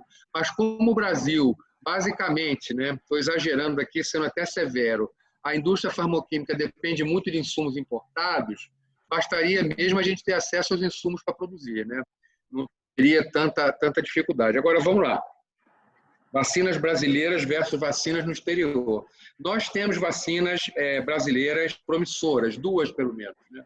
Acho que estão num estágio de desenvolvimento muito aquém do que está sendo feito lá fora, sobretudo porque a gente não conseguiu colocar num fast track de estudos clínicos da mesma forma que o mundo desenvolvido colocou e a China, sobretudo, né? Acelerou-se tudo, o Brasil já está numa fase inicial, eu diria que a gente deu uma patinada, mas que a gente pode consertar ainda. Aliás, eu defendo a estratégia que, mesmo incorporado uma vacina internacional, a gente leve a cabo os projetos nacionais mais promissores, na aposta da incorporação tecnológica. Eu diria que obstáculos do ponto de vista tecnológico, como eu lhe disse, respondi a Ana, Jorge, na verdade são aqueles obstáculos de ordem tecnológica industrial, se a vacina pertencer a uma rota tecnológica muito diferente daquela que a gente hoje utiliza, né? Nós temos hoje a FUNED, o Tecpar, o Butantan,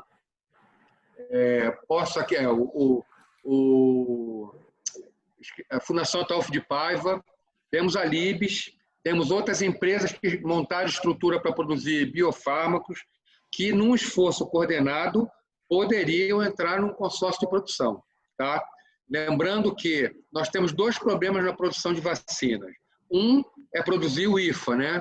Que na vacina a gente chama mais de bulk, que é o princípio ativo, geralmente expressa uma célula, por meio viral ou bacteriano, mas ali que está mesmo a atividade de densidade científica, né? Tem que saber fazer com reprodutibilidade imensa, altamente regulado pela Anvisa e tal. Esse é um desafio, mas o desafio também da parte industrial é outro por conta da nossa exaustão da capacidade industrial. Então, eu acho que qualquer que seja a solução, ontem eu vi o Instituto Butantan anunciando que terá a vacina já no final desse ano, início do ano que vem.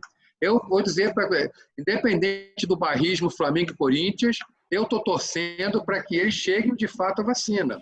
E digo para você que a gente pode considerar até a coexistência de uma ou duas vacinas, dada a situação, entendeu? Se provarmos que elas soroconvertem, porque a gente não vai conseguir produzir vacina num curtíssimo espaço de tempo para toda a população. Ainda que a gente faça um escalonamento de prioridade, como estão fazendo para testagem, população desassistida, quem tem comorbidade, privados de liberdade, enfim. Mesmo assim, a Fiocruz hoje está colocando à disposição do Ministério uma certa capacidade produtiva que demoraríamos, no mínimo, 4 meses, talvez, para produzir vacinas para o Brasil todo. Então, nessa lógica, eu diria, o esforço é público e privado. Só que o Brasil tem uma peculiaridade que a sua indústria de vacina é, sobretudo, pública. Eu acho que a única indústria que hoje, no Brasil, quer dizer, a Fundação Otto de Paiva é privada, mas eu considero finalidade pública. A única que entrou nessa questão da vacina foi a Libes mesmo, que já até de forma consorciada com a Fiocruz produziu a vacina de febre amarela, né? Ou um componente dela.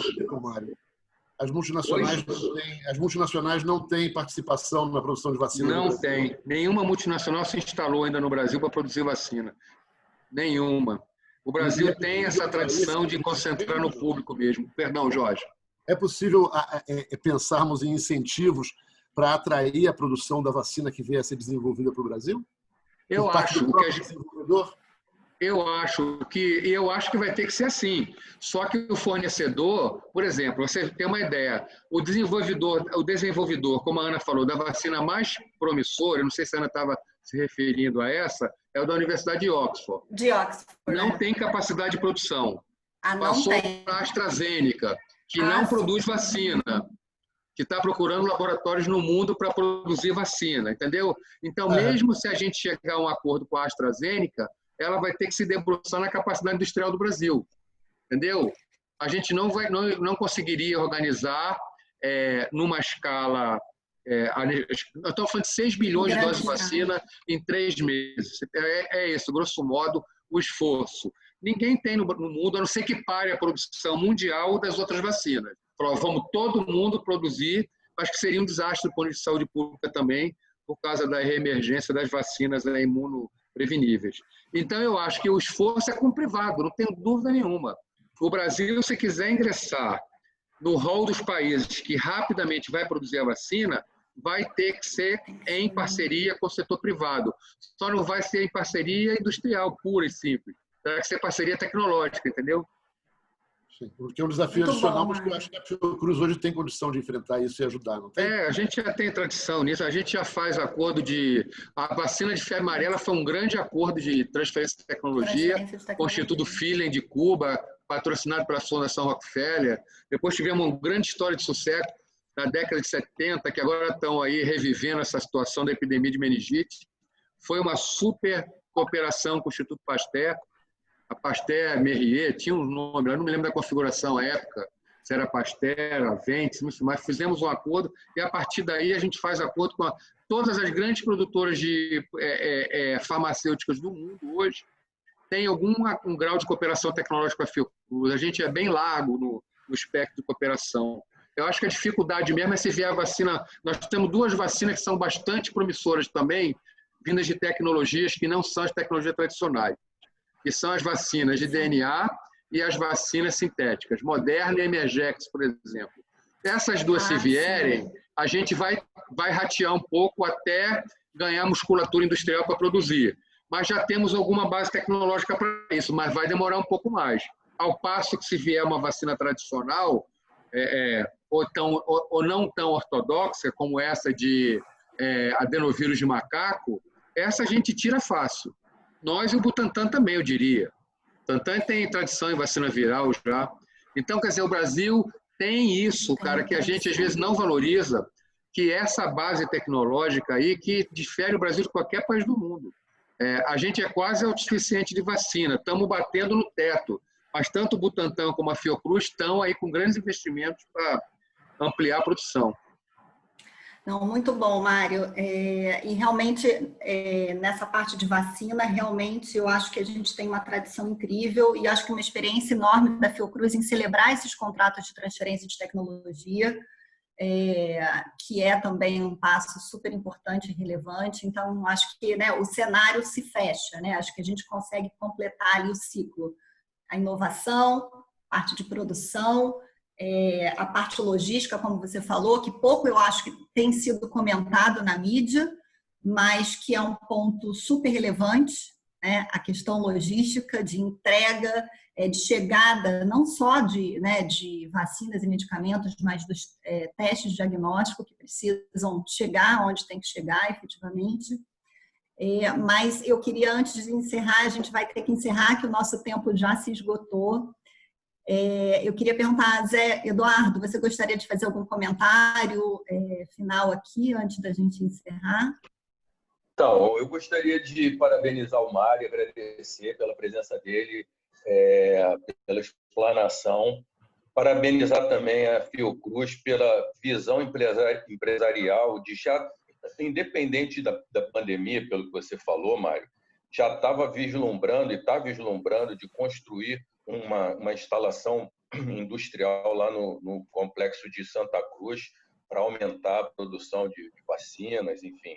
E tomara que vocês consigam o mais rapidamente possível uma parceria, né, com a iniciativa privada e também com as autoridades, a aprovação, né, para isso sair do papel. Agora, eu queria fazer uma pergunta, que aí é uma pergunta do brasileiro comum, que você falou muito bem aí, que os países ricos, né, eles sempre saem na frente, e aí eles, na medida que as vacinas forem surgindo e sendo eficazes, eles vão ter prioridade e tal. Eu queria saber se essas vacinas que... O Butantan não sei, porque o Butantan está com uma parceria aí com o laboratório chinês, mas a que a Fiocruz está desenvolvendo para a Covid, se vier, depois de todas as fases, passar a produzir, o brasileiro vai ter prioridade de tomar essa vacina ou essas vacinas vão ser exportadas? A Fiocruz, né, ela é uma fundação pública diretamente vinculada ao Ministério da Saúde, né, direto ao gabinete do ministro, e a sua atividade é 100% financiada com recursos do Tesouro, portanto, recursos públicos da própria sociedade. Nossa prioridade absoluta mesmo, é prover o SUS com aquilo que a gente produz, oferta de serviços e tudo mais. A única atividade que a gente tem hoje, fora do Sistema Único de Saúde, é a exportação de vacina de febre amarela, sob a condição de, uma vez totalmente atendido o mercado brasileiro de vacinas, com folga, a gente pode comercializar vacinas. Esse é menos do que uma força contratual, mas mais mesmo um entendimento de missão institucional da Fiocruz. Portanto, se nós chegarmos a uma vacina brasileira, ela é nossa, totalmente. Ótimo. Sem escolha de quem vai ser vacinado primeiro, tudo mais, porque nem cabe a gente. Essa é uma questão assim, importantíssima. Igual a gente, claro, vai ter que produzir a cloroquina se o governo nos pedir, e provavelmente vai pedir. Já está pedindo, na verdade. Mas a gente, em momento nenhum, discute protocolo. Protocolo é coisa de governo. A gente tem que ofertar o produto ao Ministério da Saúde. Podemos até participar da decisão se formos chamados, mas não é papel da Fiocruz discutir o protocolo. Estamos produzindo uma série de evidências sobre isso. No campo da vacina é a mesma coisa. A gente produz a vacina, mas quem cuida da logística toda é o Ministério da Saúde. Entrega tudo ali em São Paulo e eles decidem qual é o estado que vai receber primeiro, qual é a coorte que vai ser vacinada, a hierarquia das populações. O que a Fiocruz tem que fazer é cumprir o seu papel de não deixar faltar. Esse que é o ponto. Tá bom? Mas obrigado pela pergunta a si mesmo, para reafirmar mesmo o papel público da Fiocruz. Tá certo. Nós que agradecemos aí você aí a sua explanação. Eu vou dar um exemplo sobre isso que é importante, importantíssimo, o que está acontecendo, tá, Jorge? Nós temos um parceiro consagrado na área de diagnósticos, de mais de 10 anos de parceria. Boa parte dos produtos que a gente desenvolve foram ou co-desenvolvidos ou transferidos por eles, a tecnologia, que são os testes rápidos para diagnóstico, né? São a gente chama de essa tecnologia especial é Dual Path Platform, que é o teste que Biomanguinhos está distribuindo para coronavírus. É um teste um pouquinho mais sofisticado do que aquelas tiras que o governo adquiriu. Está começando agora a distribuição. A nossa distribuição atrasou porque a gente dependia de um componente importado lá dos Estados Unidos e o Trump literalmente proibiu a exportação, né? Então, lá foi por decreto mesmo, né? É uma empresa privada, ela é privada, ações em bolsa lá no Nasdaq, inclusive, mas eles foram impedidos com severas punições previstas em lei se exportassem o produto para outros países sem antes atender totalmente a demanda americana. Demanda interna. Foi um negócio assim draconiano, eu diria. Mas lá, sem fazer tanto juízo de valor, embora eu tenha vontade, foi o presidente lá colocou os interesses do país em primeiro lugar, mas atingiu o setor privado, isso que eu queria te dizer. Eu nunca tinha ouvido falar nisso. E como aconteceu em vários setores, né, não foi só de diagnóstico, de medicamento, isso vai acontecer. O governo americano, se não me falha a memória, já comprou 300 milhões de doses da vacina.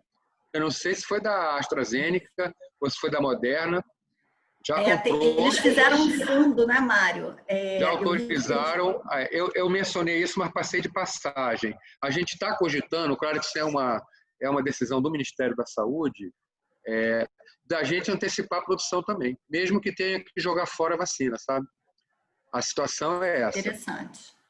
Guardar estoque, saiu a comprovação científica que ela funciona, atinge uma soroconversão no mínimo de 70%, como eu revelei aqui, não tem problema de segurança e tal, já começar a produzir.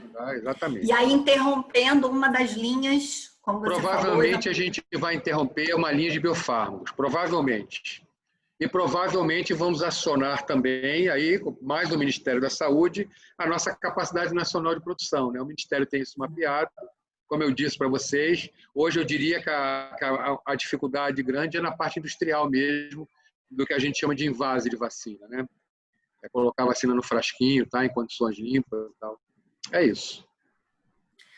Mário, olha, eu assim não tenho nem como agradecer aqui em nome da BPI, em nome da nossa comissão, em meu nome do José Eduardo e da Ana Cláudia, agradecer muito as perguntas e a participação aqui da Liane, do Jorge, e realmente o nosso agradecimento como cidadão, né? Acho que como o José Eduardo falou ali, como cidadão comum, né? Eu acho que a gente se sente assim muito num momento como esse, muito necessitado de informação, de informação com fonte segura, e a gente se sente realmente muito, né, feliz de termos uma instituição como a Fiocruz aqui no nosso país, termos pessoas com mentes brilhantes, e assim, eu acho que dentro de toda essa tristeza que essa pandemia nos trouxe, com tantas vidas aí sendo perdidas e tendo sido perdidas, mas tem uma coisa de boa nisso tudo, que eu acho que é a gente trazer de volta a nossa,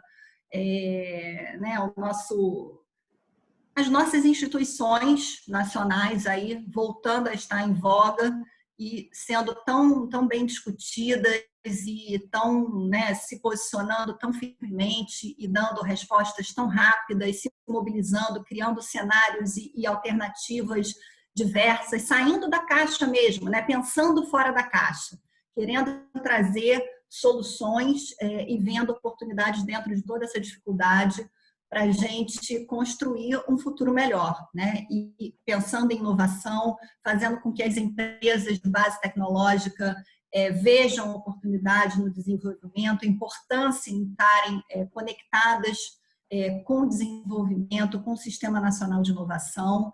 Então, eu acho que tudo isso certamente vai ficar de aprendizado aí para a gente. Eu queria te agradecer enormemente a sua disponibilidade, com que abriu todas essas informações e trocou essa, enfim, fez essa conversa aqui ser tão dinâmica e trouxe tanta informação valiosa para todos nós. Realmente, muito obrigada de verdade. Tá, então eu é que agradeço a oportunidade, Ana. Obrigado pela lembrança, pelo convite. Foi bom para mim poder debater com vocês. E eu diria que, claro, a Fiocruz, como toda grande organização, tem seus problemas, mas eu diria para vocês, enquanto cidadãos que, na verdade, pagam os impostos, portanto, financiam a Fiocruz e pagam os nossos salários, nós estamos levando essa missão muito a sério, sério mesmo. E eu diria para vocês que, como eu disse antes, ainda bem que o Brasil tem essas instituições, eu abriria um capítulo especial. Ainda bem que o Brasil tem um sistema de ciência e tecnologia, não é mais o mais adequado, mas é ele que está dando resposta.